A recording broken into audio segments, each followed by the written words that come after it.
Hello, I'm Alan Byrne reporting for the Corsham Area Board. I'm actually in Chippenham today. We've just seen the final edit of the NEET Voices video, part of the Wiltshire Voices actual activities that have been going on over the past year. I'm actually standing next to Julia Densham, the Project Manager, specifically for the NEET Voices project. I want to talk to you, Julia, about the actual event today. We've seen the film now in its entirety. What do you think is going to come of the film, and what have been the deciding factors to get those people involved? What made you want to get involved in this sort of project?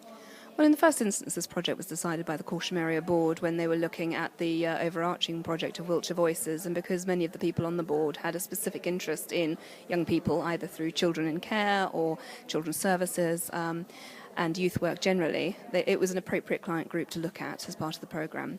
What's come out of the project is, or what will come out of the project, is already coming out of the project, and that is raised awareness amongst our practitioners, our partners, the various people we work with inside the council, which is really important because we know what the regular people want. They're the people who come forward for consultations and they come forward to our events. What we don't see are these seldom reached groups, harder to reach groups, and we want to know what their opinions are on a whole host of different issues as well. And so at one level it's about finding out what are the barriers that these young people face, because that informs a whole raft of different pieces of work through the different departments. But we also know want to know what their opinions are on transport. We want to know what their opinions are on schooling. So that perhaps those departments, those areas within the council can take away that information and use for themselves too. Well, that's really obviously great factors that you've put there. One final question before I go over to Sheila.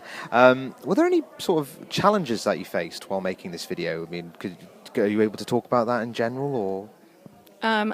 The challenges are rather unfortunately the predictable ones for some of them. That is getting them out of bed in time. So we did have one or two issues with forming groups, people didn't turn up, or people said they'd be involved, and young people's lives move so quickly. And particularly in this group of young people, if they're in sheltered accommodation or housing for the homeless, their situations change very rapidly.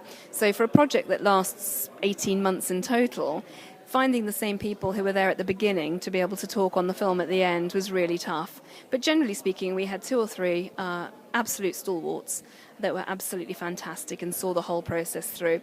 And the people that didn't see the whole process through were still immensely important because they informed our focus group work. They were part of our focus groups and they informed how we went about the filming. So we had one type of young person, for example, in the film, but we had quite other sorts of neat people because there is no such thing as one neat type. There are many different types. Thank you. Well, thank you very much, Julie, for that. So as long as the core was there, that's all that matters, really. So thanks, and well done on leading it. So I'm going to now turn over to Sheila Parker. You're the lead councillor for this project. You've now seen the film yourself. You've obviously enjoyed it. But what's next? Where do we and NEET and Wiltshire Voices go from here? Well, as we saw in the film, there are lots of people working on the same schemes to get NEETs working. So what I would like to see is the more joint working of these groups to get out and get more young people involved with what they are doing and how we can help more young people.